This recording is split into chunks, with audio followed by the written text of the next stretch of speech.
This could be the most important video you watch of 2025.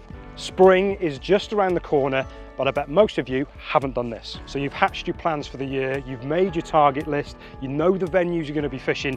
Problem is, your kit is an absolute royal mess. Your rig box is everywhere, the mice have visited your nets during the winter. Sound familiar? But don't worry, we've got all the solutions to get you up and running, ready to smash your 2025 targets. So today I'm at Mary's Lake in the Neem Valley, and while the rods are out and I'm hopefully waiting for a bite, I'm going to take you through all the things I do to ensure I'm set up for a great year ahead. Guys, make sure you stick around to the end of this video. We have got a fantastic prize up for grabs, the details of which will be at the end of the video, so stick around to find out what you can get your hands on.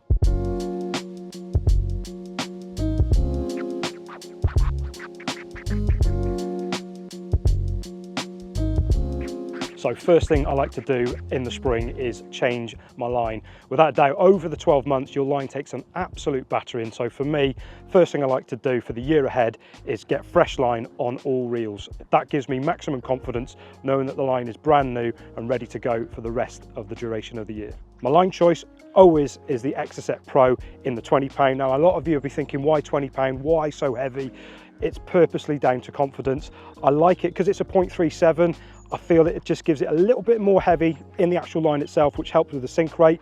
But with it being 20 pound, I fish a lot of weedy waters. Plus, I'm heading out to France a couple of times. So this covers all my UK fishing and my European fishing. For me, this does everything I need it to do, and that is the Exocet Pro. So in terms of actually putting the line on the actual reels themselves, I like to grab a bucket of water. Now that can be from the lake, or you can do it at home. And in terms of, I know people talk about sort of pre-soaking a line. For me, as long as the line is wet going on, that gives it less friction. Going on dry, you can get friction a little bit. So having a sort of damp line or a wetted line just eases the line on a lot easier. I think it sits nicer on the line lay. At the end of the day, if you think of a fishing situation, you're always reeling in that line from the lake. So I always think it's best to do that scenario as if you're putting the line on for the first time as well.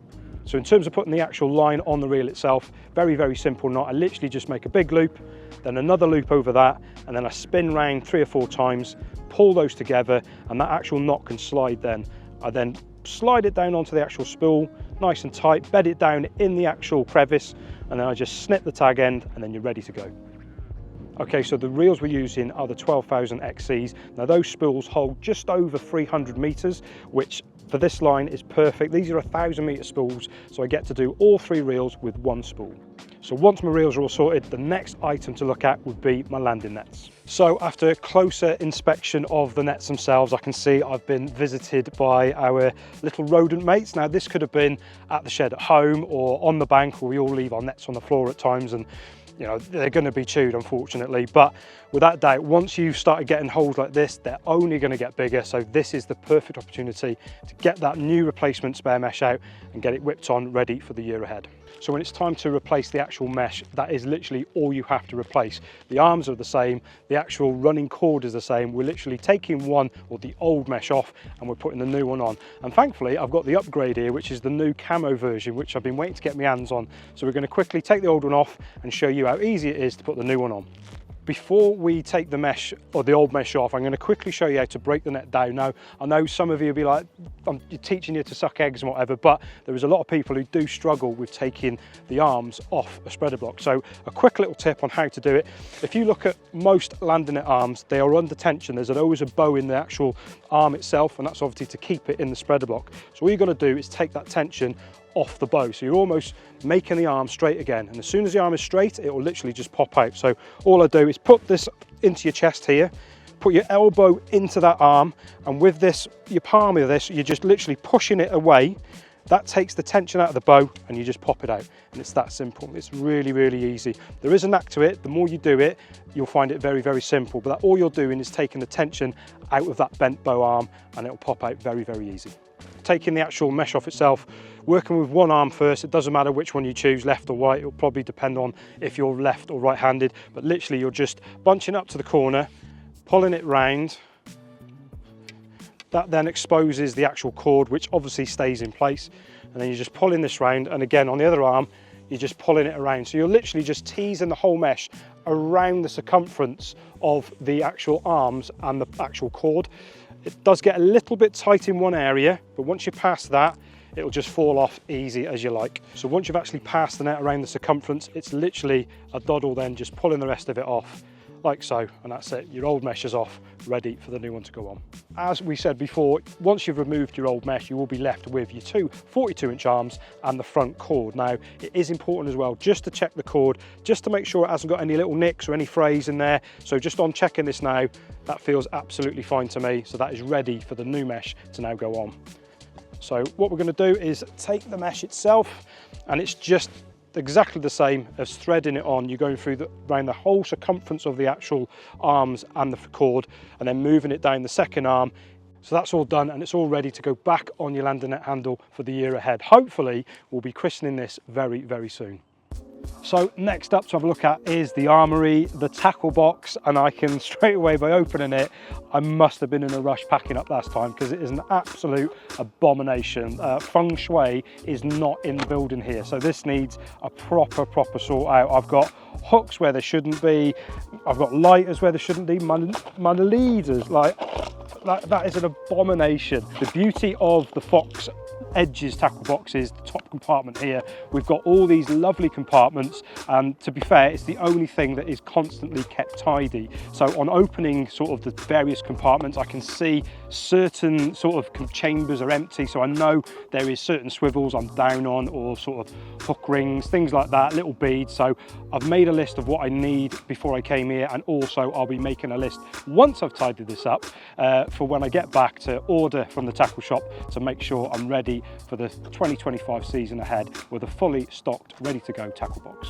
Now it's time to sort this absolute mess out. So first thing I like to do is make sure all the, if you like, compartments and items should be where they should be. So first up, I like to have all my hooks in one area. So my hook of choice, I always make sure I have absolutely loads of these, which is the super wide gapes inturned eye in a size 4. Probably 95% of my rigs are made with this hook. I have this for my bottom bait rigs, I have this for my Ronnie rigs, so I always make sure I have plenty of packets of these handy. They're crazy sharp. I've got literally 3 packets, and even that's not enough. I like to have 5. I know it sounds weird, and I know it's a lot, but it's just my thing. We all have weird things, that's mine. I like to have 5 packs. Next up, it's got to be the leader rack. Now, the leader rack, you actually get these. If you buy the loaded tackle boxes, you actually get the leader rack, but they are available separately if you bought the tackle box, which is sort of empty. So it holds, I think, 10 leaders at a time. Mine are a complete mess. I like to have sort of 3 of each, so I'll have sort of 3 PVA bags, sort of leaders ready, 3 sort of helicopters, and then 3 lead clips. So next up would be my hook links. Now, a massive user of the Illusion fluorocarbon in the new Naturals green in £20. So I'm a big user of the Ronnie rig. With the Ronnie rig, you've got to use putty, so I'll always make sure I've got plenty of putty to hand, being one of my favoured rigs that I use. The actual tool bit as well, so your scissors, your braid needles, things like that, your multi-tool. Again, just making sure I've got everything from my splicing needle, the fine needle, the sort of the thicker needle, and also the stick as well. And then it's just a case of making sure everything's tidy, neat, and ready to go. Another good thing as well, guys, is make sure your lighters are full. I know it's a simple aspect and you can pick one up at most garages, but again, I do like to carry 2. Again, it's just ensuring I've got everything to hand ready for my session ahead, so I won't let myself down. So before I arrived on this session, I did make a few notes in terms of what I know I needed in the tackle box. So I'm just going to sort of fill up some of the empty compartments, something like me spinner swivels, mini hook ring swivels, and me tungsten anti-tangle sleeves. Probably 3 items I do use quite a lot, because obviously a big fan of the Ronnie rig itself. And on doing this now, I'm obviously seeing other things that I need to sort of go and get as well. So the list is forever growing, in it, to be fair. So I'm going to open these compartments now and top up where they live, so I know I'm all set for tying rigs in the dark hours later tonight. Well, it looks like I've got someone inspecting the tackle box here to my left. You happy with that? Does it look a bit better? It looks a lot better, guys. Straight away, I'm looking at it now and I feel a lot more happier from the abomination that it started with. So everything's back in its place. I've made a list of all the bits and pieces that I'm now missing. Obviously I've got a couple of new waters this year, and I know there's certain rigs that work on there, so I've made my list accordingly so I can tie those rigs ready to attack those new waters come the spring. So for me, tackle box done, and yeah, ready to roll for 2025.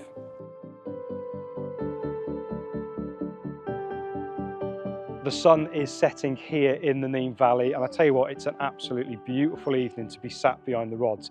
Fingers crossed over to the carp gods, but here's hoping.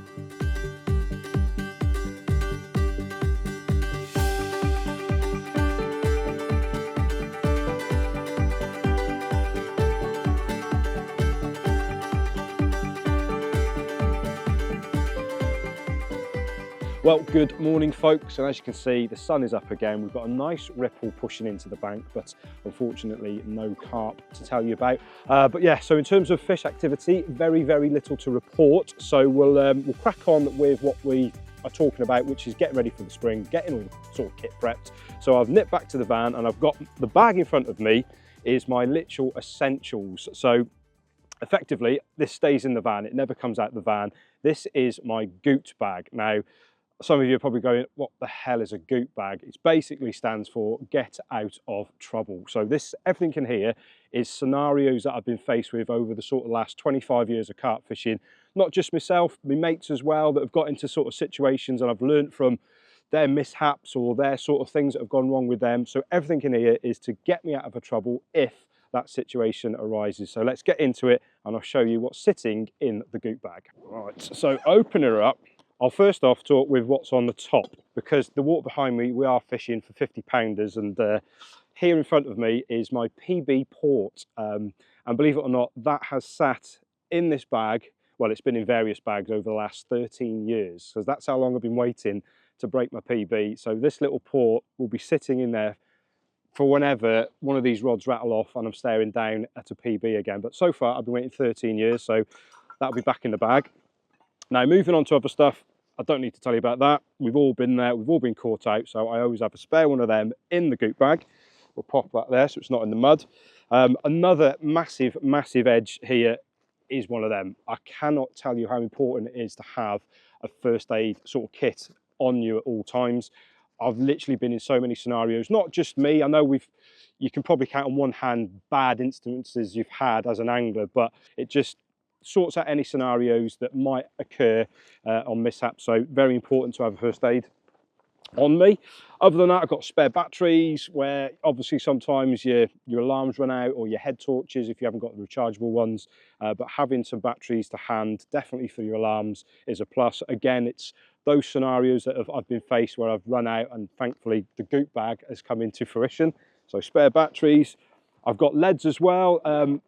Literally just a selection of different leads that I use, whether I'm doing sort of bag work or distance work, flat pairs, stuff like that. I do carry them in my tackle box, but just in case we have that absolutely red letter session, and for whatever reason, if I'm dropping leads by fishing weedy waters and I do run out, obviously it's in the Goot Bag just so we can go and get some more if that happens. Like I say, over 25 years, I've probably had to do that once. So that tells you the red letters I've had over that time. I've actually got some tape as well. Now this is just clear tape, it's waterproof tape. And again, it's scenarios that I've been faced with where I was fishing a few years back, and one of my mates went to cast his rod, and he's literally caught the top of his bivvy, and he's literally ripped his bivvy with the hook coming through it. You got a week ahead. There was lots of rain forecast. Luckily, it wasn't myself that had it, it was someone else, but they nipped to their van, got some of this tape, and he was sorted for the week until he could get home and sort his new bivvy out. But his session wasn't ruined. So waterproof tape there. Spare gas, again, I do make sure I'm sort of set for every session that I go on in terms of having enough gas for me cooking and brews and whatnot, but I have been caught out now and again, and I've had to like borrow a can off a mate or whatever. But so that, being not embarrassed because they're your mates, but you just feel like, I want to be prepped, I want to make sure that I'm in charge of my session, not having to rely on trying to pinch things off other people. We've all been there. So you know what, tag a mate. If you've got a mate who's sort of one of those who keeps on leeching off you on bits and pieces and with his gas and batteries and food, tag them below and tell them they need a Goot Bag. So yeah, spare gas is on the right hand side. I've got stuff like, this is just a little parcel of bits and pieces in here with terminal tackle. So in there I've got like just spare refills of PVA, leaders. I've even got some bobbins, and that's, again, it's just little things that have happened to me where I've stood on my bobbin, I've snapped the chain, I haven't got a spare chain, so it's like, well, what am I going to do with that third rod now? So again, it's just a bobbin that's in there just in case that happens. There's other bits and pieces in there as well, like sort of spare hooks.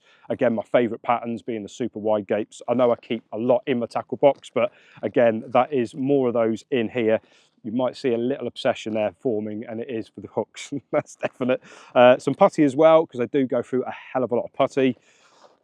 So that is my sort of little bag of terminal. Moving on, you come to say hello as well with you, Henry. I've got a spare catapult. Again, you can just buy the elastics and keep just the spare elastics and just sort of swap and change that. But because I'm a little bit lazy, rather than trying to change elastics, I'll just keep a complete catapult ready to go. So now and again, you do snap them. And again, it's just having that there so I can replace it if it happens. And that's what it is. This bag is an if it happens box. I've got spare line. The reason for the spare line, I know we've looked at sort of spooling up your lines ready for the season ahead, but I've been in scenarios where I've been fishing out abroad and I've been sort of fishing at sort of 130 yards, which is sort of my maximum.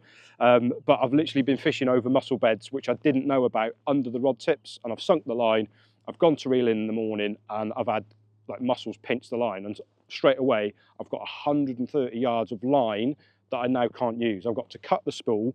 My spool then is depleted of line, and that then it makes it harder to get back on the spots when your sort of spool has lost a lot of line. So I've kept that purposely. If that happens again, I can quickly whip the old line off, put the new spool on, so I'm back up to the maximum in the actual spool itself. And again, it just saves that session scenario if that does happen. Spare spoms, we've all done it. You know, I wouldn't like to say it, but I've done it this morning. We do crack off now and again. It is part of angling. I know we try our best not to with putting practices in place to ensure you don't do that. But again, it's just spare spoms. And again, it's for myself and for my mates. I have got that mate who has pinched. Do you know what? He probably owes me about 2 or 3 of these now. So yeah, spare spoms in there. I've also got foam nuggets. I do go through a lot of them. I like to cast all my sort of rigs out with foam on.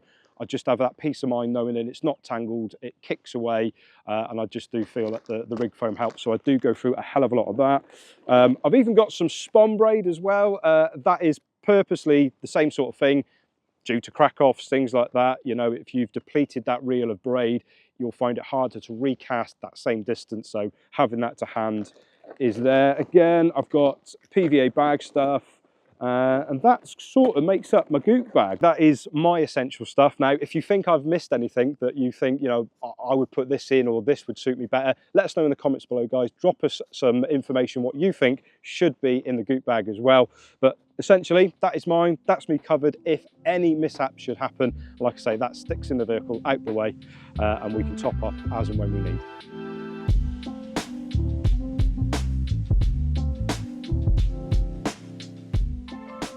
So it is competition time now.